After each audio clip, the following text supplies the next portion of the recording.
लीजिए किसी से आप दिल लगाने गए और बहुत हाई स्पीड में दिल लग गया, एक के बार मुलाकात हुआ, तुरंत फ़ोन नंबर मिल गया, 1-2 दिन बात हुआ, बहुत अच्छा, तब तक आप देखें कि ले भाई साहब 2 बजे रतिया कि उसका मोबाइल बिजी आ रहा है, तो आपको एगो क्षति होगा ना, बहुत तकलीफ होगा। लेकिन इससे आपको ज़्यादा तकलीफ नहीं होगा, कहेंगे 2 दिन तो हुआ था मिलते हुए, जाओ या जाओ, तो इससे ज़्यादा तकलीफ नहीं होगा।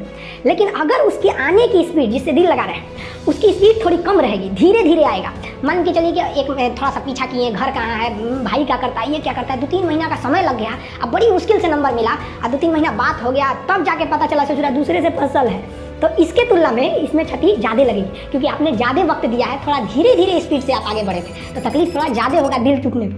अब बात करते हैं लव में से पता है लव, इसकी स्पीड सबसे कम है। अब कल्पना कीजिए कि आप मैट्रिक साथ में पढ़े थे, देखते थे इधर से उधर, बात नहीं कर पाते थे, फिर इंटर भी साथ पढ़े थे, इंटर पास हो गए तो दोनों लोग तैयारी करने निकले लोग कि हम लोग तैयारी किया जाएगा, 2-3 साल का लंबा मेहनत हुआ, तब जाके आप दोनों लोग में बात बनी, बहुत धीमी स्पीड से आगे बढ़े लोग, और उसके बाद 1-2-3 साल ऐसे आप लोग में दोस्ती आगे बढ़ी, और तब तक पता चला किसी दूसरे के मोटरसाइकिल पे आप घूमते देख लिए, तब जो मारेगा क्षति ना, भयानक क्षति होगा, एकदम लाइफ खराब कर देता है। यही सब गाना सुनता है, सब जगह सुना लागे, अरे बकलवा सब, सबसे भयानक क्षति एल तरंग से होती है, इसीलिए इसका नाम रखा गया है लव, हालांकि इसकी वैज्ञानिक का नाम। जय हिंद। इस वीडियो में हम समझेंगे कि भूकंप कब ज्यादा खतरनाक हो जाता है और हम लोग किस भूकंपीय जोन में आते हैं, और भूकंपीय जोन अगर हम ज्यादा खतरनाक जोन में आते हैं तो हमें अपने घर बनवाते समय क्या क्या सावधानियां बरतनी चाहिए, और किस तरह से भूकंप का पूर्वानुमान लगाकर भूकंप से होने वाली क्षति से बचा जा सकता है। देखिए, जो भूकंप शुरुआत होती है वो जमीन के अंदर से होती है। भूकंप की शुरुआत जमीन के अंदर जिस स्थान से होती है उसे हम मूल मतलब होता है फोकस, जहां से वो स्टार्ट हो रहा है, तो उसे हम भूकंप मूल या फोकस करते हैं, ये जमीन के अंदर होता है। और सबसे पहले भूकंप जो जमीन पर जहां टकराता है उसे हम लोग ईपी सेंटर कहते हैं, हिंदी में कहते हैं अधिकेंद्र। तो ये अधिकेंद्र सरफेस पर पाया जाता है, जबकि फोकस जमीन के अंदर रहता है। अब जैसे यहां देखिए, यहां से भूकंप उत्पन्न हो रहा है, ये भूकंप क्यों उत्पन्न होता है ये आगे समझाएंगे। तो ये हो गया इसका फोकस, और ये ऊपर जमीन है, यहाँ छोटिया खड़ी है, ये छोटुआ खड़ा है, ये सब मिलने आया था सब, तब तक भूकंप आ गया और दोनों के बीच में जाके टकराया भूकंप। तो ये जगह हो गया ईपी सेंटर अधिकेंद्र, यहीं पर सबसे ज्यादा नुकसान होगा। इसके जैसे जैसे इस एरिया से दूर जाते जाएंगे नुकसान थोड़ा सा घटते जाएगा। अब नेपाल में आया था जो भूकंप, उसका ईपी सेंटर नेपाल में था, यूपी बिहार उससे सटे थे, इंडिया का नॉर्थ इंडिया का ऊपर एरिया, उसको भी हिला दिया, लेकिन नेपाल को तो तबाह ही कर दिया। तो कहेगा सबसे ज्यादा क्षति कहां होती है, तो ठीक ईपी सेंटर के पास। ईपी सेंटर से सर्किल में दूर जाते जाएंगे तो उसकी इंटेंसिटी, तीव्रता घट जाती है। अब जो भूकंप इतना हिला क्यों देता है, तो भूकंप की जो ऊर्जा होती है उस ऊर्जा को हम प्रत्यास्थ ऊर्जा कहते हैं। ये प्रत्यास्थ ऊर्जा जो होती है यही पृथ्वी को हिला देती है, और ये तरंग के रूप में निकलती है, वेव के रूप में। इसमें 3 तरह के तरंग निकलते हैं। पी सबसे पहले पहुंचेगा, इसलिए प्राइमरी नाम दे दिया गया। एस सेकेंडरी, सेकेंड में पहुंचा, और लास्ट में पहुंचा एल तरंग, इसे लव तरंग कहते हैं क्योंकि इसकी खोज एचडी लव ने किया था। तो भूकंप से निकलने वाले कुल 3 तरंग होते हैं। अब इसमें कई चीजें आपको समझना पड़ेगा, किसका आयाम ज्यादा, किसकी फ्रीक्वेंसी ज्यादा, किसका तरंगदैर्घ्य ज्यादा, किसकी स्पीड ज्यादा, किसका घनत्व, मतलब हर चीज को समझिए आप। देखिए, प्राइमरी वेव का जो स्पीड होता है वो 6 किलोमीटर पर सेकेंड होता है, 1 सेकेंड में 6 किलोमीटर चली जाती है। और जो सेकेंडरी यानी द्वितीयक तरंगे होती है उसकी स्पीड 3.5 किलोमीटर पर सेकेंड होती है, और जो लव तरंगे होती हैं, एल तरंग, उसकी जो स्पीड होती है वो 1.5 किलोमीटर होती है। अब नुकसान सबसे ज्यादा इसी से होता है जिसका स्पीड कम होता है, और सबसे कम नुकसान प्राइमरी से होता है क्योंकि स्पीड ज्यादा होती है। क्षति इससे सबसे कम होता है, इससे क्षति सबसे ज्यादा होता है। ये तो बीच वाला है तो बीच में रहेगा। अब आपके मन में आएगा इससे सबसे तेज है तो सबसे ज्यादा क्षति करना चाहिए। इसको नॉर्मल भाषा में समझिए। आप जब किसी से दिल लगाते हैं, तो अगर मान लीजिए किसी से आप दिल लगाने गए और बहुत हाई स्पीड में दिल लग गया, एक के बार मुलाकात हुआ, तुरंत फोन नंबर मिल गया, 1-2 दिन बात हुआ, बहुत अच्छा, तब तक आप देखें कि ले भाई साहब 2 बजे रतिया को उसका मोबाइल बिजी आ रहा है, तो आपको एगो क्षति होगा ना, बहुत तकलीफ होगा। लेकिन इससे आपको ज्यादा तकलीफ नहीं होगा, कहेंगे 2 दिन तो हुआ था मिलते हुए, जाओ या जाओ, तो इससे ज्यादा तकलीफ नहीं होगा। लेकिन अगर उसके आने की स्पीड जिससे दिल लगा रहे हैं उसकी स्पीड थोड़ी कम रहेगी, धीरे धीरे आएगा। मान के चलिए कि एक थोड़ा सा पीछा किए, घर कहाँ है, भाई क्या करता है, ये क्या करता है, 2-3 महीना का समय लग गया, अब बड़ी मुश्किल से नंबर मिला और 2-3 महीना बात हो गया, तब जाके पता चला ससुरा दूसरे से फसल है, तो इसके तुलना में इसमें क्षति ज्यादा लगेगी, क्योंकि आपने ज्यादा वक्त दिया है, थोड़ा धीरे धीरे स्पीड से आप आगे बढ़े थे, तो तकलीफ थोड़ा ज्यादा होगा दिल टूटने में। अब बात करते हैं लव। 90 से पता है लव, इसकी स्पीड सबसे कम है। अब कल्पना कीजिए कि आप मैट्रिक साथ में पढ़े थे, देखते थे इधर से उधर, बात नहीं कर पाते थे, फिर इंटर भी साथ पढ़े थे, इंटर पास हो गए तो दोनों लोग तैयारी करने निकले लोग कि हम लोग तैयारी किया जाएगा। 2-3 साल का लंबा मेहनत हुआ, तब जाके आप दोनों लोग में बात बनी, बहुत धीमी स्पीड से आगे बढ़े लोग, और उसके बाद 1-2-3 साल ऐसे आप लोग में दोस्ती आगे बढ़ी, और तब तक पता चला किसी दूसरे के मोटरसाइकिल पे आप घूमते देख लिए, तब जो मारेगा क्षति ना, भयानक क्षति होगा, एकदम लाइफ खराब कर देता है। यही सब गाना सुनता है सब, जग सुना सुना लागे, अरे बकलोलवा सब। सबसे भयानक क्षति एल तरंग से होती है, इसीलिए इसका नाम रखा गया लव। हालांकि इसकी वैज्ञानिक का नाम था लव, HD लव। अब समझ में आ गया ना, तो जितनी धीरे स्पीड आएगा उतने ज्यादा क्षति होगा। तो वही अच्छा है जो पहले लात खा गया और उसको ज्यादा तकलीफ नहीं होगा। और जिनको एल तरंग मारता है ना, बेचारा सुसाइड कर लेता है, बकलोल होता है सब। अरे कौन कहता है पहले प्यार को भुलाया नहीं जा सकता, बस दूसरी वाली मस्त होनी चाहिए। इस सब में ज्यादा चक्कर में नहीं पड़ना चाहिए, ये सब सेकेंडरी चीज है लाइफ के। तो आप स्पीड समझ गए, जितना ज्यादा स्पीड रहेगा, आओ सनम जाओ सनम, कोई तकलीफ नहीं, धीरे धीरे आएगा तो जाएगा तो ज्यादा तकलीफ हो जाएगा। अब समझते हैं कि ये कौन कहाँ जा सकता है। ये ठोस, द्रव और गैस तीनों में जा सकता है। देखिए ये गैस में तो जाएगा, मान ली हवा में भूकंप की तरंग घूम रही है, तो हवा में हिला दो भाई हवा से, उससे क्या इफेक्ट पड़ने वाला है। तो मेन जो देखा जाता है वो ठोस और द्रव को देखा जाता है। तो ये तीनों में जा सकती है। जबकि आप सेकेंडरी यानी गौण तरंगों की बात करेंगे, द्वितीयक तरंगों की, ये ठोस में जा सकता है लेकिन द्रव में नहीं जाएगा। अब ये क्वेश्चन पूछ दिया था कि ये जो तरंग है क्या यह पृथ्वी के मेंटल भाग में जा सकती है, कोर में जा सकता है। तो कोर तो द्रव अवस्था में, पृथ्वी का बीच वाला भाग कोर द्रव अवस्था में, तो उसमें तो ये जा ही नहीं सकता है। जैसे यहां देखिए ये मेंटल से भूकंप उत्पन्न हुआ तो इसकी तरंगे इधर भी तो जाएंगी, इधर भी जाएंगी, इधर भी जाएंगी, नीचे भी तो आएंगी ना। ऐसे भूकंप इधर भी तो जाएगा तरंग, ऐसा थोड़ी है कि केवल ऊपर ही आएगा।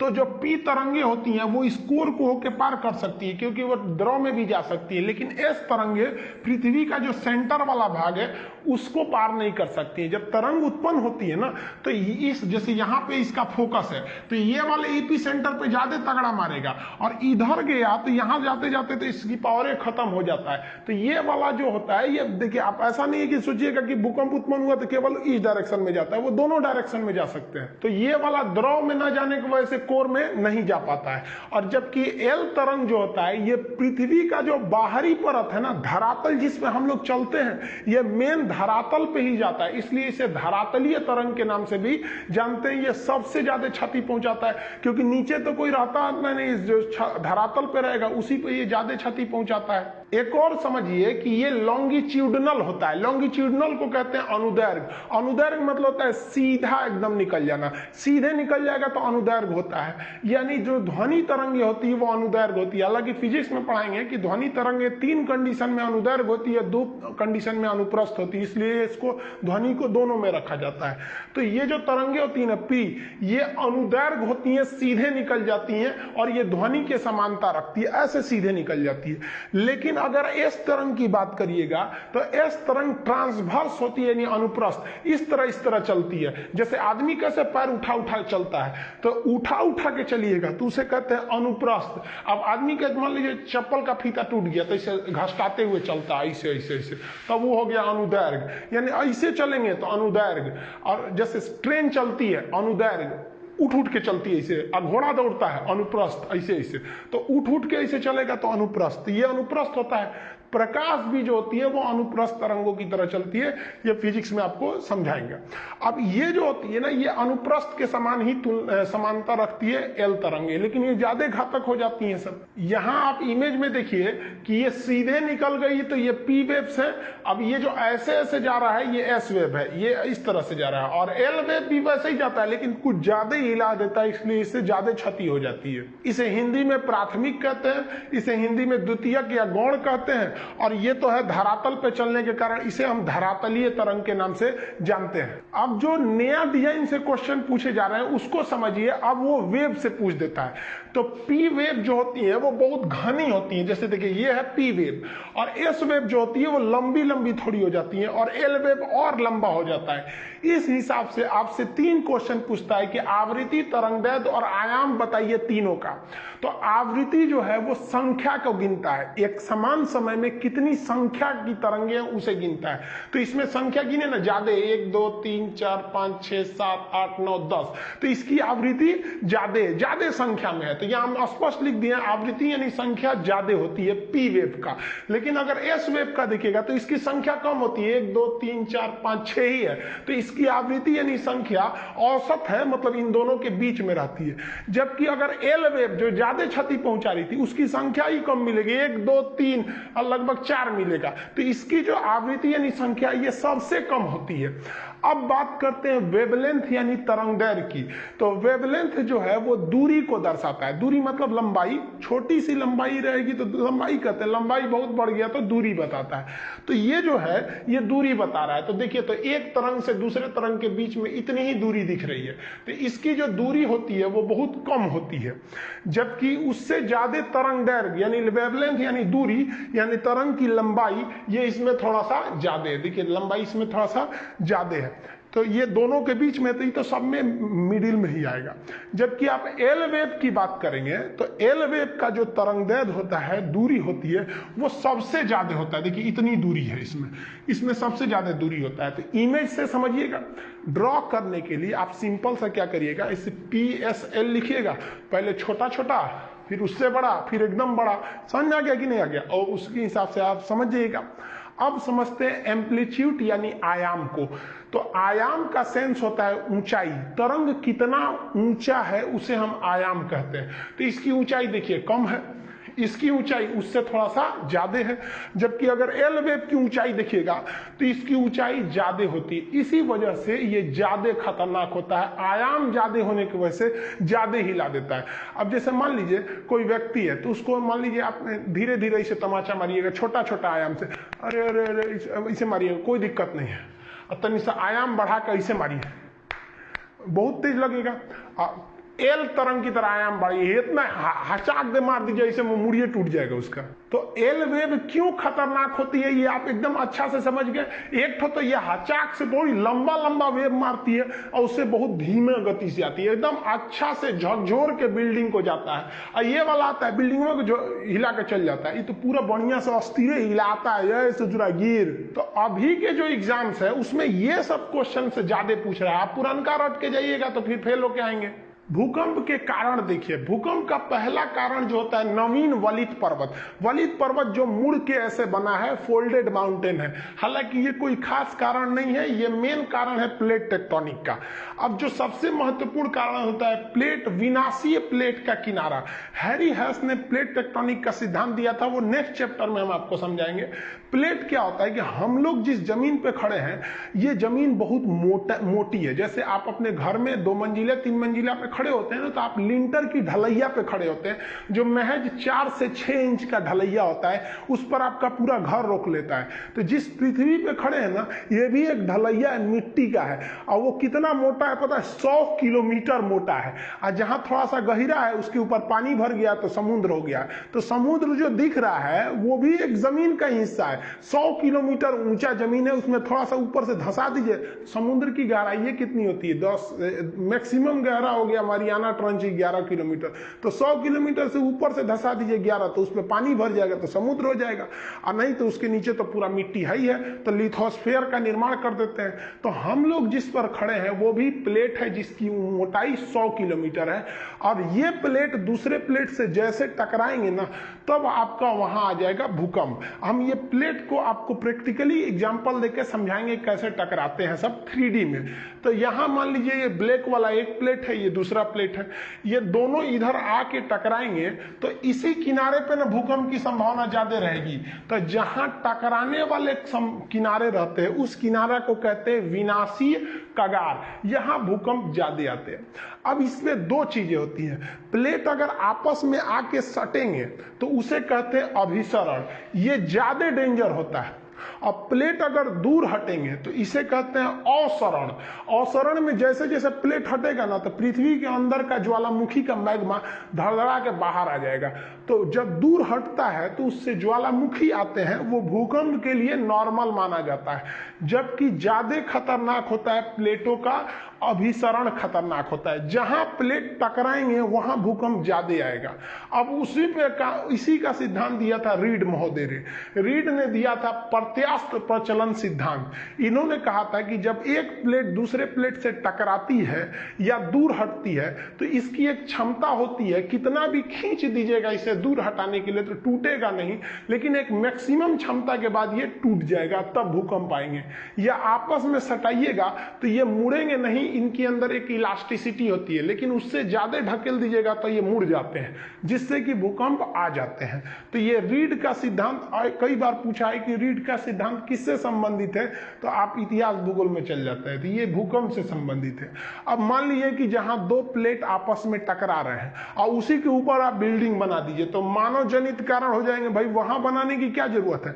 अब मान लीजिए अंटार्कटिका में भूकंप आएगा तो हमको क्या मतलब है भाई साहब वहां भूकंप आए चाहे नहीं है। भूकंप तभी खतरनाक होता है जब उसका मानव पर प्रभाव पड़े। मानव पर प्रभाव नहीं पड़ेगा कोई दिक्कत नहीं है, तो मानव तो जानबूझ के भूकंप का कारण बन रहा है कि जो प्लेट टेक्टोनिक संवेदनशील विनाशी एरिया वहीं पे आप जाके बांध बना दीजिए, सड़क बना दीजिए तो टूटबे करेगा। भूकंप जो है उनकी 5 पेटियां हैं। पेटी का मतलब बेल्ट है कि यहां तो भूकंप एकदम भयानक आना ही आना है, जिसमें सबसे महत्वपूर्ण पेटी है प्रशांत महासागरीय पेटी। आपको बताएं कि जो प्लेट है 100 किलोमीटर, अगर ऊपर से 10 किलोमीटर धंस गया तो वहां महासागर बन जाएगा। तो आप महासागर को ये मत सोचिएगा कि प्लेट नहीं है, नीचे तो उसके भी जमीन है। तो ये महासागरीय पेटी यहाँ पर 60 से लगभग 63% भूकंप यहीं आते हैं, सबसे ज्यादा भूकंप। और इस भूकंप का कारण क्या है, अभिसरण है। पहले इसको आप मैपिंग द्वारा समझिए तब आप समझ पाएंगे। यहाँ पर आप देखिए कि प्रशांत महासागर 2 जगह है, एक ये भी प्रशांत महासागर है और ये भी प्रशांत महासागर है। एक्चुअली ये 2 जगह नहीं है, पृथ्वी गोल है। अब मान के चलिए कि कोई चीज मेरे नाखून के पास है, इसको खोलेंगे तो आधा इधर चला गया आधा इधर चला गया। वही अगर यहां देखिएगा तो प्रशांत महासागर एक ही जगह यहां बना दिए। तो जो प्रशांत महासागर का प्लेट है वो इस साइड से आप देखिएगा कि उत्तरी और दक्षिणी अमेरिका से टकराता है, तो यहां पर भूकंप की संभावना ज्यादा बढ़ जाती है। तो प्रशांत महासागर एक साइड में तो अमेरिका से अभिसरण यानी टकरा रहा है, और वही इस साइड में देखेंगे तो वो एशिया वाले प्लेट से टकरा रहा है, जिस वजह से यहां भूकंप बहुत ज्यादा आने लगते हैं सब, और ज्वालामुखी भी आने लगती है। ऐसे टकरा के हट जाएंगे, मान लीजिए अगर टकरा के टूट गया तो ज्वालामुखी भी आएगा, भूकंप भी आएगा। इस वजह से अगर आप इसको एक दोनों मैप को आपस में जोड़ेंगे तो प्रशांत महासागर इस तरह से हो जाता है। तो ये गोल एरिया लगभग डिसाइड कर देता है, तो जिसे भूगोल की भाषा में रिंग ऑफ फायर कहते हैं, अग्निवलय। क्योंकि भूकंप ज्वालामुखी आते रहता है तो आग धधकते रहता है, तो इसलिए इसे अग्निवलय कहते हैं। आपसे कहेगा कि प्रशांत महासागर का जो अग्निवलय है वो किस लिए है, तो याद रखिएगा वो ज्वालामुखी और भूकंप दोनों के लिए है। ये सबसे बड़ा भूकंपीय क्षेत्र आता है प्रशांत महासागरीय पेटी। ये अभिसरण होता है किसमें, तो प्रशांत महासागर का एक ओर एशिया से और प्रशांत महासागर का दूसरी ओर अमेरिका से अभिसरण होता है, जिसे हम रिंग ऑफ फायर या अग्नि वलय कहते हैं। ये भूकंप और ज्वालामुखी दोनों के लिए है। समुद्र में भूकंप आता है तो सुनामी आ जाती है, सुनामी आपको अलग से बताएंगे। भूकंप की जो दूसरी पेटी होती है जिसमें हम लोग आते हैं उसे कहते हैं मध्य महाद्वीपीय पेटी। ये दुनिया के महत्वपूर्ण महाद्वीपों के बीचों बीच से निकल जाती है, इसलिए इसे मिड कॉन्टिनेंटल बेल्ट कहते हैं, मध्य महाद्वीपीय पेटी। इसका भी मेन कारण जो है वो अभिसरण ही है। हम आपको बताए हैं कि अभिसरण में ज्यादा खतरनाक होता है और अवसरण में कम खतरनाक होता है। इसको भी आप मैप से समझिए कि जैसे ये देखिए पूरी दुनिया यहाँ पर, अब जो हम लोग मध्य महाद्वीपीय पेटी कहां पर है, ये रेड वाला एरिया देख रहे हैं, ये अटलांटिक महासागर के केप वर्डे द्वीप से चालू होता है और ये यहां तक जा रहा होता है। ये मध्य महाद्वीपीय पेटी है। इस पेटी को देखेंगे तो यहां दो प्लेटें आपस में टकरा रही हैं। अफ्रीका प्लेट जो नीचे से है वो ऊपर ढकेल रहा है यूरोप वाले प्लेट को, तो ये बड़ा वाला प्लेट है उसको ढकेल देगा।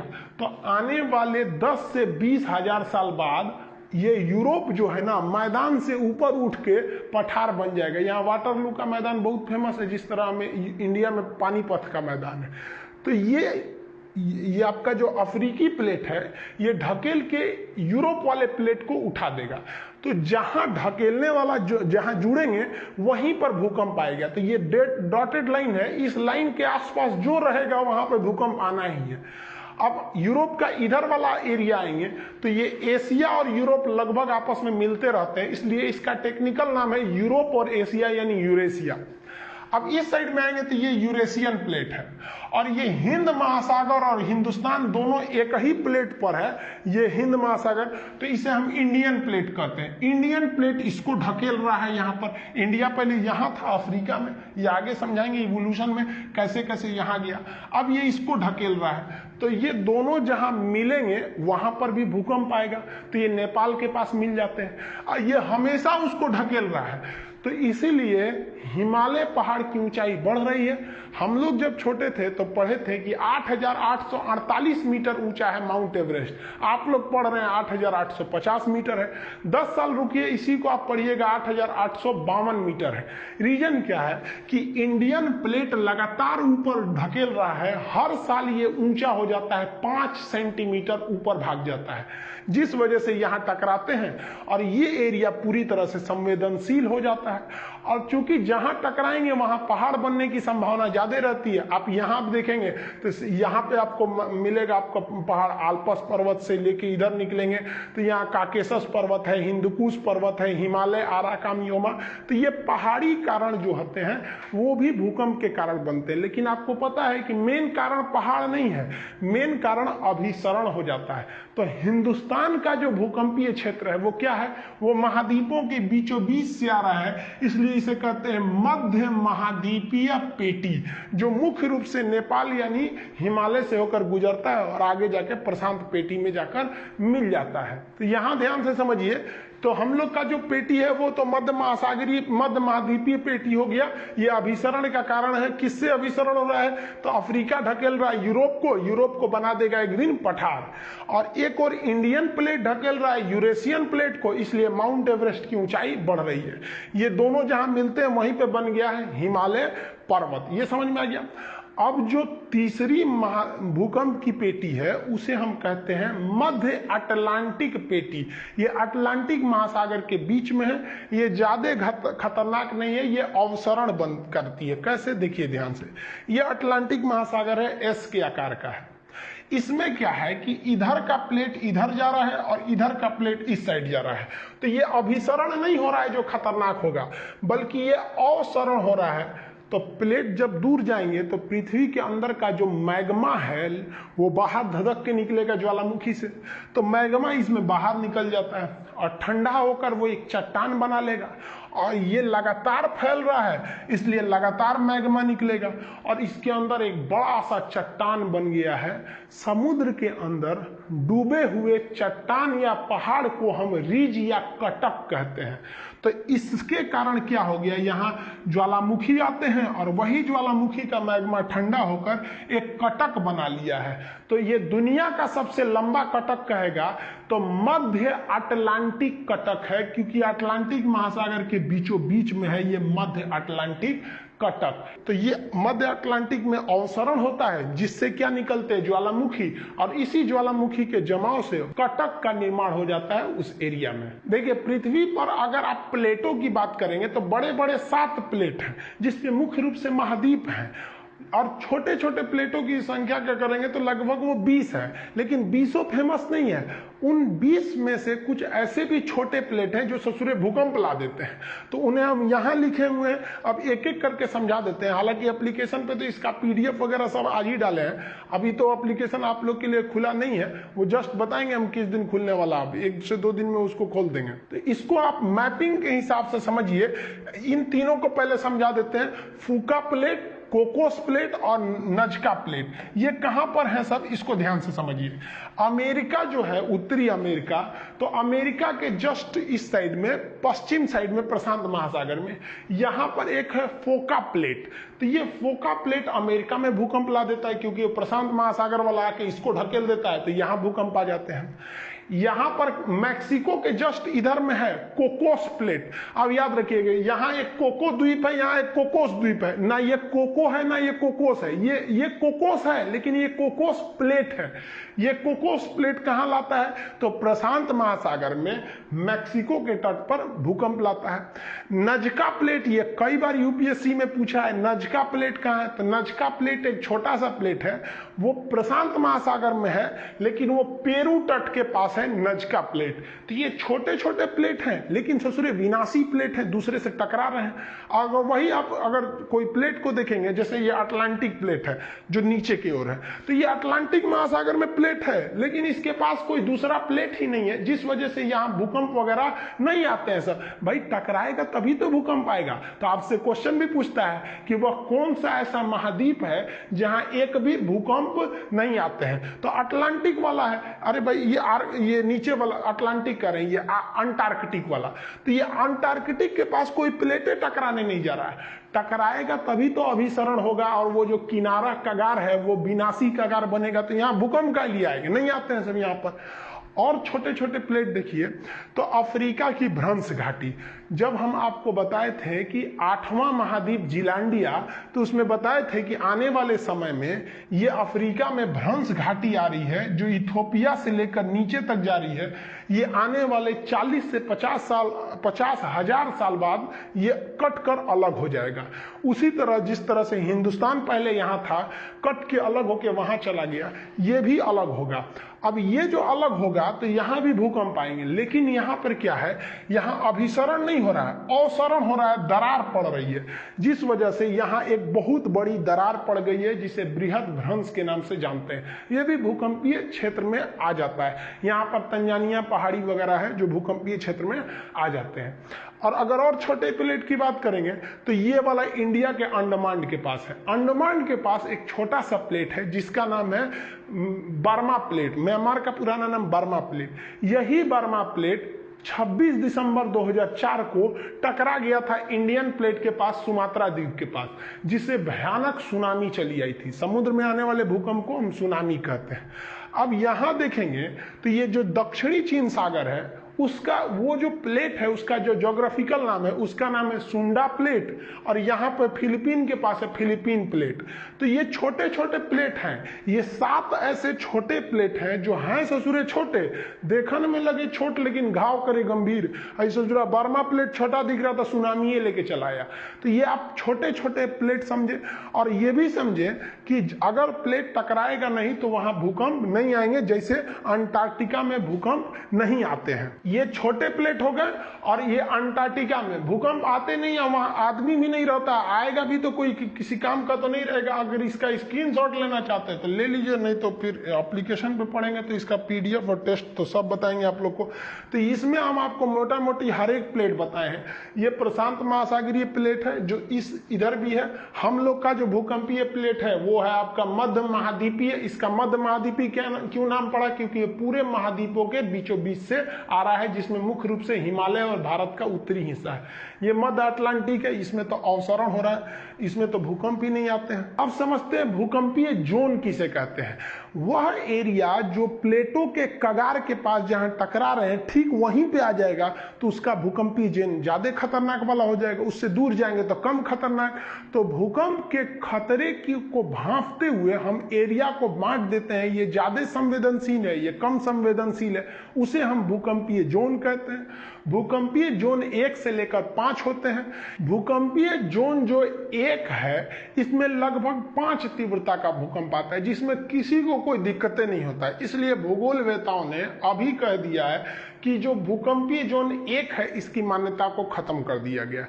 भूकंपीय जोन को 2 से गिना जाता है, लेकिन कहेगा कितने होते हैं तो 1 से 5 होते हैं, और 1 वाले को अभी खत्म कर दिया गया है। जैसे जैसे आप भूकंपीय अभी क्या लिखे हैं यहाँ, बट नाउ ओनली 4 जोन हो चुके हैं। जैसे जैसे आप भूकंपीय जोन 1 से किधर जाएंगे 5 की ओर, आप खतरे की ओर बढ़ रहे हैं, यानी डेंजर की ओर बढ़ रहे हैं। यानी सबसे खतरनाक जोन कौन सा आता है, 5वां जोन आता है। ये कहाँ मिलेगा, जहां एकदम प्लेट मिल रहा है, जैसे हिमालय का निचला भाग, नेपाल का एरिया, ये 5वें जोन में आता है। 1 नंबर जोन तो खत्म कर दिया गया है, हिमालय आपके 5वें जोन में आता है। यहां नक्शा दे दिए है, इसको आप स्क्रीनशॉट में लेके देख सकते हैं। जो रेड कलर से दिया है वो जोन नंबर 5 है, जिसमें कश्मीर आता है, ये आपका हिमाचल प्रदेश, उत्तराखंड, नेपाल का वह एरिया जो बिहार यूपी से सटता है वो हो गया, पूर्वोत्तर भारत हो गए लाल वाले एरिया में। लाल मतलब कौन सा है, भूकंपीय जोन 5 है।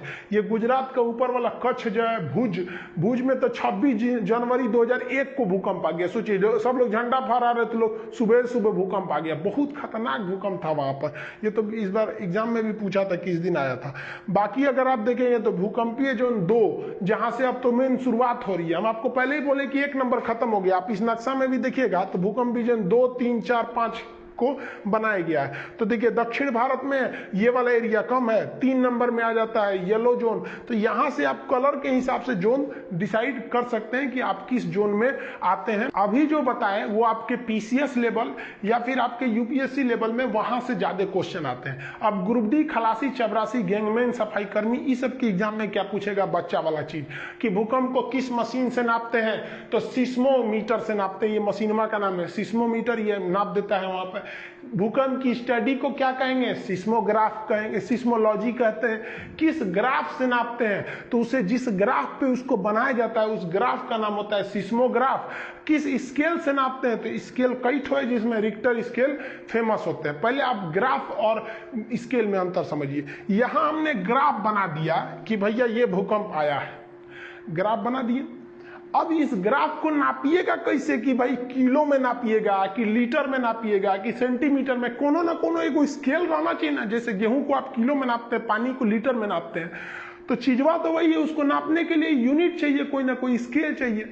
तो इस ग्राफ को कहते हैं सिस्मोग्राफ। इस ग्राफ की ऊंचाई या खतरा को नापने वाले मीटर को कहते हैं हम लोग रिक्टर स्केल। तो ग्राफ अलग है, स्केल अलग है, मशीन अलग है, और इसका पूरा अध्ययन सिस्मोलॉजी कहलाता है। अब जो स्केल होते हैं सिस्मोग्राफ को नापने वाले स्केल, ये पहले एक फेरल स्केल था जिसे रॉसी स्केल भी कहते थे, ये सफल नहीं हुआ। मार्केली स्केल, ये तो एकदम गलत था, इसमें 1 से लेकर 12 तक अंक थे।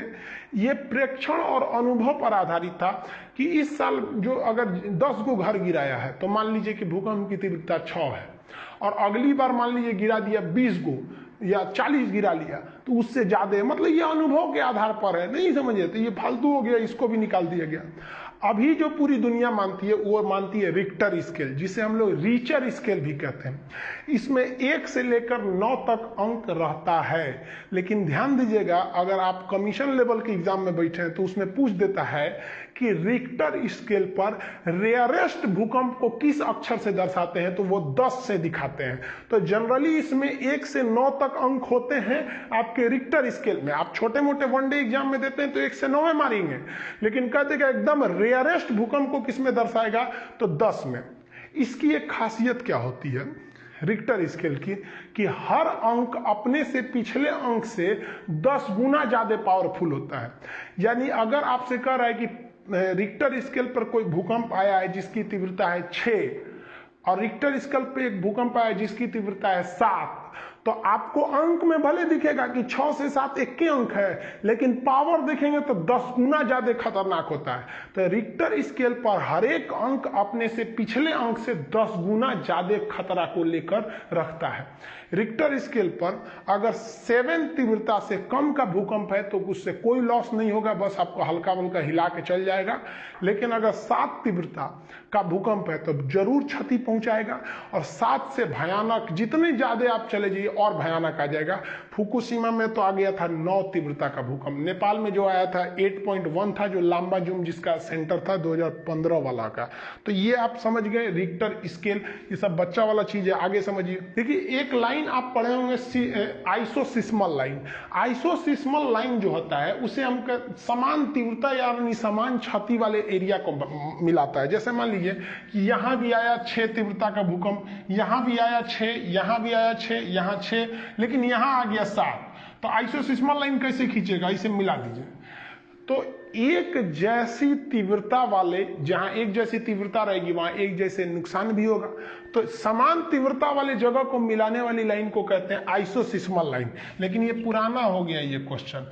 अब पूछता है कि होमोसिस्मल लाइन क्या है। तो होमोसिस्मल लाइन उस लाइन को कहते हैं जो टाइमिंग को बताता है। एक साथ भूकंप आ गया, जैसे मान लीजिए यहां कोई जगह 10 बजे भूकंप आया, एक जगह यहां भी 10 बजे आया, यहां भी 10 बजे आ गया, और यहां आया आपका 12 बजे। तो ये होमोसिस्मल में तो आएगा नहीं। ये भी 10 बजे आया, ये भी आया, ये भी आया। जो एक टाइम पर भूकंप को मिलाते हैं, समान समय को दर्शाएगा, तो वो हो जाता है होमोसिस्मल। और समान तीव्रता यानी समान क्षति को दर्शाएगा तो हो जाता है आइसोसिस्मल लाइन। ये वाला ज्यादा पूछता है आजकल एग्जाम में। आप समझते हैं इसकी भविष्यवाणी या इसका प्रिडिक्शन किया जा सकता है कि नहीं। तो एक लाइन में जवाब है कि भाई आप भूकंप का वर्तमान समय में कोई भविष्यवाणी नहीं कर सकते हैं, लेकिन कुछ ऐसी सावधानियां हैं जिससे पता चल सकते हैं कि भूकंप आने वाला है या नहीं। जैसे कि वायुमंडल में रेडान गैस तो पाया नहीं जाता, ये सबसे भारी गैस है, लेकिन भूकंप और ज्वालामुखी आने से पहले इसकी मात्रा बहुत ज्यादा बढ़ जाती है। तो जो मशीन है इसको नापने वाले बता देते हैं कि रेडान गैस बढ़ रहा है, इसका मतलब भूकंप आने वाला है। दूसरा कि वायुमंडल में इलेक्ट्रोमैग्नेटिक वेव अचानक बढ़ जाते हैं। अब जो मशीनें हैं इलेक्ट्रोमैग्नेटिक वेव को नापने वाली वो भी बता सकती हैं, ये दोनों तो आप अपने मन से नहीं बता सकते हैं। और जो तीसरा चीज होती है वो एनिमल, कुछ ऐसे जानवर होते हैं, कुत्ता, बिल्ली, सियार, जो भूकंप से पहले आने वाली जो ध्वनि होती है वो ध्वनि जो होती है अवस्रव होती है, जिसकी जो फ्रीक्वेंसी होती है 20 हर्ट्ज से कम होती है। तो 20 हर्ट्ज से कम फ्रीक्वेंसी होने की वजह से हम लोग नहीं सुन पाते हैं, ये जानवर सुन लेते हैं और लगते हैं सब भागने वाला जगह खोजने। तो जानवरों की बिहेवियर में अचानक चेंजिंग से भी आपको चेतावनी ले लेना चाहिए कि क्या यहाँ भूकंप आने वाला है या नहीं है। लेकिन ये चेतावनी बहुत कम समय में मिल पाता है, 10 से 15 मिनट के अंदर आ जाता है। तो हमको कुछ सावधानी बरतनी चाहिए भूकंप के समय, उसे समझिए। देखिए जब भूकंप के दौरान जब घर गिरते हैं तो बम देखिए जब मिसाइल वगैरह से हमला होता है ना तो घर पूरी तरह से धंस जाता है। ऐसे भूकंप में ऐसा नहीं होता है, एक घर दूसरे घर पे गिर के फंस जाते हैं सब, इसलिए पूरी तरह से नहीं मर पाते, मतलब आदमी उसमें पूरी तरह से दब नहीं पाता है। इसलिए आप देखिए होंगे कोई घर गिर गया है 2 से 3 दिन बाद भी उसमें से कुछ लोग जिंदा निकलते हैं। मतलब एक दीवार इस दीवार पे ऐसे फंस के अटक जाता है, नीचे थोड़ा सा जगह रहता है, आप उसमें बच सकते हैं। तो इसके लिए आपको करना क्या चाहिए, घर का जो कोना वाला एरिया है, कोना में क्या होगा कि ये भी दीवार एक दूसरे पे आके अटक जाएगी। आप बीच में रहेंगे तो भाई इधर कोई भी गिरेगा तो बीच में ना गिरता है, तो आप कोना में चले जाइएगा, कोई दीवार के कोने में चले जाना चाहिए। और कोई मजबूत चौकी वगैरह जो होता है उसके नीचे घुस जाना चाहिए। कभी कभी भूकंप क्या होता है ज्यादा खतरनाक नहीं होता है, मान लीजिए 6 या 6.5 का भूकंप आया तो कोई छोटा मोटा छज्जा है या घर का 1-2 ईंट गिरेगा, पंखा उनका गिर जाएगा, खोपड़िए भी गिर जाएगा तो मर जाएंगे। तो मजबूत चौकी वगैरह के नीचे घुस जाना चाहिए। इससे क्या होगा कि कम तीव्रता का रहेगा तो आप बच जाएंगे, मुंह हाथ नहीं फूटेगा। कोना में खड़े हो जाएंगे तो जैसे कोना में खड़े रहेंगे तो गिरे उड़ेगा ये बिल्डिंग ना, तो थोड़ा सा आप सेफ हो सकते हैं। लेकिन सबसे जरूरी जब आप घर बनवाइए तो घर बनवाते समय याद रखिएगा भूकंप रोधी छड़ जरूर दिलवाइएगा। गलती इंसान घर बनवाने में 2 ही ठोकर देता है, एक जो पेंट कराता है तो पेंट में एंटी इंसेक्ट एक केमिकल आता है, वो पेंट में मिला के घर में पेंट कर दीजिएगा ना तो 5 साल तक कीड़े मकोड़े मकड़ी उकड़ी छिपकली वगैरह नहीं लगते हैं सर। तो आदमी ऐसे पेंट करा देता है एकदम व्हाइट पुट्टी मार एकदम बड़ी। भाई साहब ये सब भी थोड़ा ध्यान रखा कीजिए। और लकड़ी की चीज पर पेंट मारते समय उसमें भी आपको मिला देना चाहिए कीटनाशक, घुन नहीं लगेंगे, तो ये तो नॉर्मल चीज है। लेकिन बिल्डिंग में जब छड़ दीजिएगा तो भूकंप रोधी छड़ जरूर दीजिएगा। ये क्या करते हैं सब, फ्लेक्सिबल थोड़ा होते हैं सब, भूकंप के छोटे मोटे झटके को रोक सकते हैं सब। दुनिया में सबसे ज्यादा भूकंप अगर आता है जापान में, लेकिन उसने ये टेक्नोलॉजी का प्रयोग करके वहां बहुत ही कम लोगों की जान जाती है। अब ये भूकंप के अलावा एक चीज होता है सुनामी। सुनामी को जो होता है वो समुद्र के अंदर आने वाले भूकंप को ही सुनामी कहते हैं। आई होप आप ये सब समझ गए होंगे। एप्लीकेशन में इसका पीडीएफ वगैरह डाल दिया गया है। एप्लीकेशन जिस दिन आएगा उस दिन एप्लीकेशन की फीस बहुत ही कम रहेगी। देखिए एप्लीकेशन को हम कभी भी अलाउंस कर सकते हैं, जिस दिन एप्लीकेशन अलाउंस करेंगे उस दिन जो फीस रहेगा वो केवल 9 रुपये रहेगा। और 9 रुपये 2 रुपये जीएसटी लगेगा, यानी 11 रुपये में आपको 11 रुपये में बढ़िया चाय नहीं मिलेगा। केवल उस दिन 11 रहेगा, उसके बाद फिर फीस जो है ना बढ़ जाएगा उस दिन उसके बाद। इसलिए आप लोग अगर पढ़ना चाहते हैं बढ़िया से, जीरो से लेकर एकदम कमीशन लेवल तक, तो भाई आप तैयार रहिएगा। फर्स्ट दिन लीजिएगा पैसे बच जाएंगे, अगले दिन लीजिएगा फिर हमको नहीं बोलिए।